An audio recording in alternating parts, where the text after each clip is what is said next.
الرحمن الرحیم، السلام علیکم۔ آج 25 فروری بروز اتوار ہم بات کریں گے دو اہم ایشوز کے حوالے سے۔ سپریم کورٹ آف پاکستان میں جو ایک اہم کیس تھا جس کے اوپر بہت زیادہ ڈیٹیل بات بھی کی گئی تھی اور باقاعدہ طور پر اعلامیہ جاری کرنا پڑا تھا، وضاحت کرنی پڑی تھی سپریم کورٹ آف پاکستان کو۔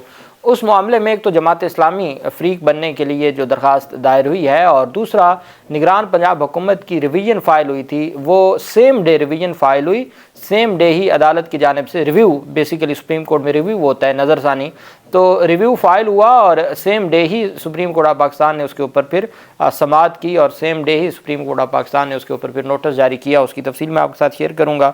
ساتھ ہم بات کریں گے کہ کل سے سوشل میڈیا پر دو ایسے واقعات ہم نے دیکھے۔ ایک پولیس افسر ایک خاتون کو تھپڑ مارتے ہیں اور ان کے ساتھ ہاتھا پائی کرتے ہیں، جبکہ ایک جگہ پر جو تھانے کے اندر تشدد کیا جا رہا ہوتا ہے ان کو برخاست کر دیا گیا نوکری سے اور باقاعدہ طور پر گرفتار کر لیا گیا ہے مقدمات درج کر کے، اس کے اوپر بھی ہم بات کریں گے۔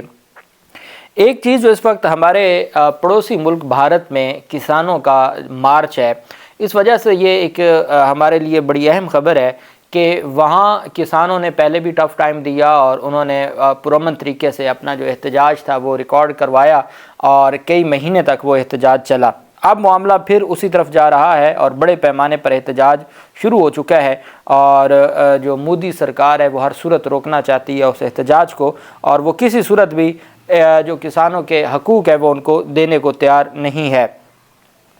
بھارت میں کسانوں کا احتجاج اب 12ویں روز میں داخل ہو چکا ہے۔ وہاں پر بھی ٹویٹر اور ایکس اکاؤنٹس کو بند کیا گیا ہے۔ پاکستان میں بھی آپ جانتے ہیں کہ پچھلے ایک ہفتہ سے ٹویٹر بند ہے اور چند منٹوں کے لیے اوپن ہوتا ہے اور اس کو کھولتے ہیں، بحال کرتے ہیں اور پھر اس کے بعد بند کر دیا جاتا ہے۔ قطری نشریاتی ادارے الجزیرہ کی رپورٹ کے مطابق بھارت ریاست ہریانہ میں جاری دلی چلو مارچ کے دوران کسانوں اور پولیس کے درمیان جھڑپیں بھی جاری ہیں۔ جھڑپوں کے نتیجے میں ایک اور کسان کی موت بھی واقع ہوئی ہے، جس سے گزشتہ 2 دنوں کے دوران مرنے والوں کی کل تعداد 5 ہو چکی ہے۔ ہزاروں کسان گزشتہ روز 23 فروری کو یوم سیاہ منایا اور 26 فروری کو شاہراہوں پر ٹریکٹر ریلی نکالنے کا اعلان کیا ہوا ہے کل کے لیے۔ دوسری جانب کسانوں کی تحریک سے منسلک سوشل میڈیا اکاؤنٹس کو مبینہ طور پر نشانہ بنایا جا رہا ہے، جس سے ملک میں اظہار رائے کی آزادی کے بارے میں خدشات بڑھ رہے ہیں۔ اب وہاں پر صرف جو کسانوں سے متعلق جو ان کو پروموٹ کرنے والے ان کے سوشل میڈیا اکاؤنٹس ہیں، صرف انہی کو سسپینڈ کیا جا رہا ہے، اور چونکہ بھارت کو رسائی دی گئی ہے اور بھارت کو جو مختلف کمپنیز ہیں سوشل میڈیا کی وہ ڈائریکٹلی کئی یوٹیوب چینل انہوں نے بلاک کروائے ہیں، اور پاکستان میں جو پی ٹی اے ہے چونکہ ان کے پاس ایسی کوئی اتھارٹی نہیں ہے تو وہ پھر اوورآل ہی بند کر دیتے ہیں تمام کا تمام۔ جو اگر کسی شر پسندی میں معاملات میں انوالو ہیں، بجائے اس کے کہ صرف ان کے بند کیے جائیں، پورے پاکستان کے بند کر دیا جاتا ہے۔ Social media plate form x کا کہنا ہے کہ انہوں نے بھارتی حکومت کے حکم کے بعد کچھ اکاؤنٹس اور پوسٹس کو ہٹا دیا ہے۔ اب آپ اندازہ لگائیں کہ آپ اپنے آپ کو اتنا مضبوط کریں کہ ٹویٹر بھی کہے کہ جی بھارتی حکومت کے حکم پر ہم نے کچھ ٹویٹر اکاؤنٹ ڈیلیٹ کر دیے ہیں یا پوسٹ کو ہٹا دیا ہے، یا تو پھر اپنے آپ کو اس مقام پہ لے کے جائیں، یا پھر اس طرح سے جو آزادی اظہار رائے پر آپ پورے ملک میں بند کرنا چھوڑ دیں۔ جو مقامی میڈیا رپورٹس کے مطابق کسانوں کی طرف سے فصلوں کی زیادہ قیمتوں کا مطالبہ کرنے والے جاری احتجاج سے منسلک ہے۔ ایکس ٹویٹر نے ایسی پوسٹ ہٹائے جانے کی تفصیلات فراہم نہیں کی، لیکن کہا کہ وہ اس کارروائی سے متفق نہیں ہے اور یہ اقدام اظہار رائے کے خلاف ہے۔ وہ خود اس کو تسلیم بھی کہہ رہے ہیں کہ یہ اظہار رائے کے خلاف ہے اور پھر ان کے احکامات پر عمل درآمد بھی کہہ رہے ہیں۔ ایکس ٹویٹر نے ایسی پوسٹ ہٹائے جانے کی تفصیلات فراہم نہیں کی، لیکن کہا کہ وہ اس کارروائی سے متفق نہیں ہے۔ مختلف ویب سائٹ نے دعویٰ کیا ہے کہ بھارتی حکومت کے ایگزیکٹو بورڈز کے تحت اکاؤنٹ بلاک کیے گئے ہیں۔ بھارتی صحافی مندیپ پونیا نے بتایا کہ ہم نے حقائق پر مبنی رپورٹنگ کی، لیکن ہماری آواز کو بھی بند کیا جا رہا ہے۔ اپوزیشن جماعتوں نے بھی کسانوں کے مطالبات پر غور کرنے میں ناکامی پر مودی حکومت پر شدید تنقید کی ہے۔ ان کا کہنا ہے کہ مودی سرکار جمہوری ملک میں حقیقی آوازوں کو خاموش کرنے کی کوشش کی جا رہی ہے۔ اب یہ جو احتجاجی کسانوں کا موقف ہے وہ ان کا موقف یہ ہے، گزشتہ ہفتے 13 فروری کو دلی کی طرف مارچ شروع کیا تھا، لیکن انہیں دارالحکومت سے تقریباً 200 کلومیٹر دور روک دیا گیا تھا، جس کے بعد کسان رہنما اپنے مطالبات پر حکومت سے مذاکرات کر رہے تھے۔ تاہم 21 فروری کو اب کسان رہنماؤں کی جانب سے حکومتی تجاویز کو مسترد کر دیا تھا اور وہ دوبارہ دلی مارچ شروع کرنے کا اعلان کیا تھا۔ اور اب رپورٹ کے مطابق مذاکرات کے دوران مودی حکومت نے کسانوں کو یقین دہانی کروائی تھی کہ حکومت 5 سالہ معاہدے کے تحت کسانوں سے اناج خریدے گی۔ تاہم احتجاجی کسانوں کی طرف سے کہا گیا کہ حکومتی پیشکش ہمارے مفاد میں نہیں ہے۔ کسانوں کا کہنا ہے کہ وہ اپنے مطالبات پر اب بھی قائم ہے اور چاہتے ہیں کہ حکومت انہیں تمام 23 اناج جو منیمم سپورٹ پروگرام کے تحت خریدنے کی قانونی گارنٹی دے۔ بھارتی کاشتکاروں نے 2021 میں بھی ایسے ہی احتجاج کیا تھا۔ کاشتکار یوم جمہوریہ کے موقع پر رکاوٹیں توڑتے ہوئے شہر میں داخل ہوئے تھے۔ اب یہ ان کی بیسیکلی جو ڈیمانڈ ہے وہ یہ ہے کہ جو 23 اناج ہیں، 23 قسم کی فصلیں ہیں، اس پر منیمم سپورٹ پروگرام کے تحت خریدنے کی قانونی گارنٹی مانگی ہے انہوں نے بھارت سرکار سے، اور یہ ڈیولپمنٹ سامنے آئی ہے۔ دوسری طرف سپریم کورٹ آف پاکستان میں جو مبارک ثانی کیس تھا، جس کے بارے میں اسلامی نظریاتی کونسل نے بھی اجلاس طلب کیا ہوا ہے اور ملک میں مختلف مذہبی جماعتوں کی جانب سے تنقید بھی کی گئی اور سپریم کورٹ آف پاکستان سے نظر ثانی کی بھی گزارش کی گئی۔ اب نگران پنجاب حکومت کی جانب سے یہ نظر ثانی دائر کی گئی اور جمعہ والے دن 23 فروری کو یہ نظر ثانی دائر ہوئی اور اسی دن ہی نظر ثانی سماعت کے لیے مقرر ہو گئی۔ 3 رکنی بینچ تھا، چونکہ نظر ثانی اسی بینچ کے پاس لگتی ہے جس کا فیصلہ ہوتا ہے، تو معزز سپریم کورٹ آف پاکستان کا جو 3 رکنی بینچ تھا قاضی فیض عیسیٰ صاحب کی سربراہی میں، انہوں نے سماعت کی۔ اب اس میں جماعت اسلامی نے بھی درخواست دائر کر دی ہے فریق بننے کی، نظر ثانی میں فریق بننے کی درخواست انہوں نے دی ہے، اور دی کس وکیل کے تھرو ہے؟ سابق جج شوکت عزیز صدیقی کے ذریعے جماعت اسلامی نے جو درخواست دائر کی ہے۔ جماعت اسلامی نے اپنی درخواست میں موقف اختیار کیا ہے کہ پنجاب حکومت نظر ثانی کیس میں معاونت کے لیے فریق بنایا جائے۔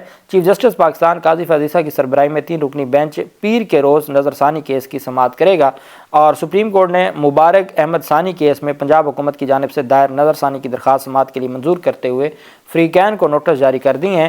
جمعرات کو چیف جسٹس قاضی فیض عیسیٰ نے حکومت پنجاب کی نظر ثانی درخواست کی سماعت کی تھی۔ اسسٹنٹ پروسیکیوٹر جنرل پنجاب نے موقف اختیار کیا تھا کہ مبارک ثانی کیس کے فیصلے میں آرٹیکل 20 کی مکمل وضاحت نہیں کی گئی، جس سے عدالتی فیصلے کا غلط تاثر لیا گیا ہے۔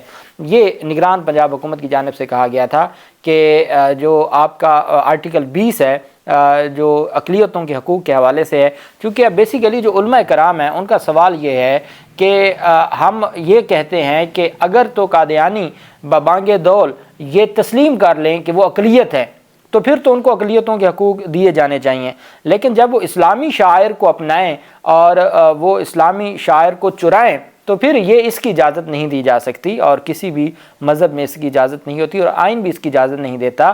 آرٹیکل 20 میں اقلیتوں کے حقوق کی جو بات کی گئی ہے یا ان کے جو پروٹیکشن رائٹس کی پروٹیکشن کی بات کی جا رہی ہے، اس میں کوئی دوسری رائے نہیں ہے، لیکن وہ اپنے آپ کو اقلیت تسلیم ہی نہیں کرتے۔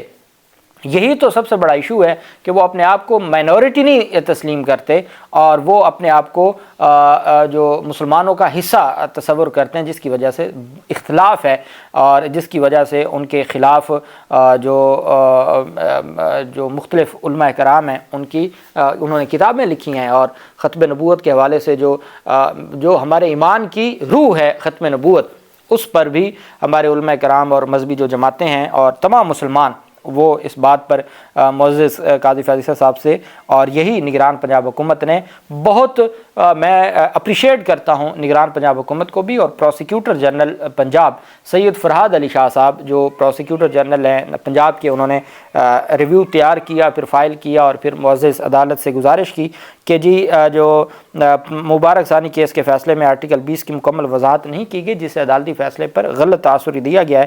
چیف جسٹس نے کہا کہ وضاحت کی ضرورت نہیں ہے، تاہم صوبائی حکومت چاہتی ہے تو وضاحت کر دیتے ہیں۔ آرٹیکل 20 کے مطابق مذہبی آزادی امن عامہ اور اخلاقیات سے مشروط ہے۔ یہ بات قاضی فیض عیسیٰ صاحب نے فرمائی ہے کہ آرٹیکل 20 میں جو مذہبی آزادی ہے اس کی بھی 2 کنڈیشنز ہیں کہ ایک تو امن عامہ نہ خراب ہو، پبلک ایٹ لارج کا پیس نہ خراب ہو، اور دوسرا اخلاقیات سے مشروط ہو۔ تو اس پر ہم وضاحت کر دیتے ہیں اگر نگران پنجاب حکومت چاہتی ہے تو۔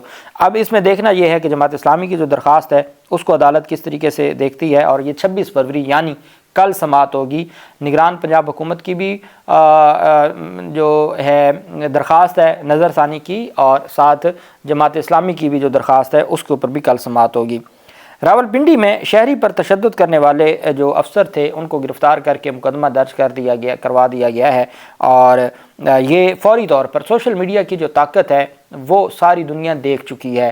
سوشل میڈیا پر وہ ویڈیو وائرل ہوئیں اور اس کے بعد حکام کو الٹیمیٹ اس کے اوپر ایکشن لینا تھا، اور راولپنڈی کے تھانہ وارث خان میں تعینات ASI نے پتنگ بازی پر پکڑے جانے والے شہری کو بدترین تشدد کا نشانہ بنایا تھا، جس کی ویڈیو سامنے آنے پر CCPO راولپنڈی نے معطل کیا اور پھر مقدمہ درج کر کے ASI کو گرفتار بھی کیا ہے۔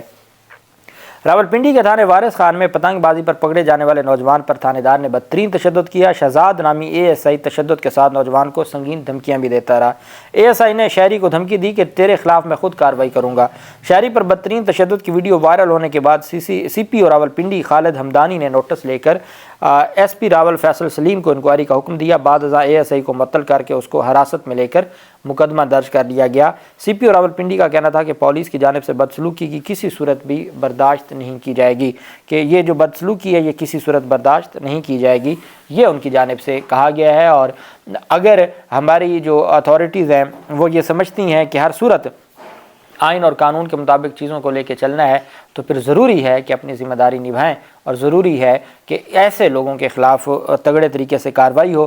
انتہائی افسوسناک واقعہ ٹیکسلا کچہری کے باہر خاتون پر پولیس ایک افسر کے جو ASI تھے ان کے بہیمانہ تشدد کی ویڈیو وائرل ہوئی، جس کی تحقیقات مکمل ہونے کے بعد متعلقہ ASI کو محکمہ سے برخاست کر دیا گیا ہے۔ معطل نہیں، اس کو ٹرمینیٹ کر دیا گیا ہے، اس کو ہٹا دیا گیا ہے، برخاست کر دیا گیا ہے۔ تھانہ ٹیکسلا پولیس کو اطلاع ملی تھی کہ جیب تراشی کی وارداتوں میں مطلوب ملزم بصیر ٹیکسلا کچہری کے باہر موجود ہے، جس پر پولیس کی نفری موقع پر پہنچی اور ملزم بصیر خان کو گرفتار کرنے کی کوشش کی۔ اسی اثناء میں ملزم کی ماں نے بیٹے کی گرفتاری کو روکنے کی کوشش شروع کر دی۔ پولیس اہلکاروں نے ملزم کی ماں کو پہلے دھکے مار کر پیچھے دھکیلا اور ملزم کو زبردستی اٹھا کر گاڑی میں ڈال دیا۔ پولیس اہلکار ملزم کو بھی سرعام تشدد کا نشانہ بناتے رہے، اور پولیس اہلکار ملزم کی گرفتاری کے بعد موقع سے روانہ ہو لگے تو ملزم کی ماں نے پولیس گاڑی کا دروازہ پکڑ لیا، جس پر پولیس اہلکار نے دوبارہ دھکے دیا اور خاتون کو تھپڑ مارا۔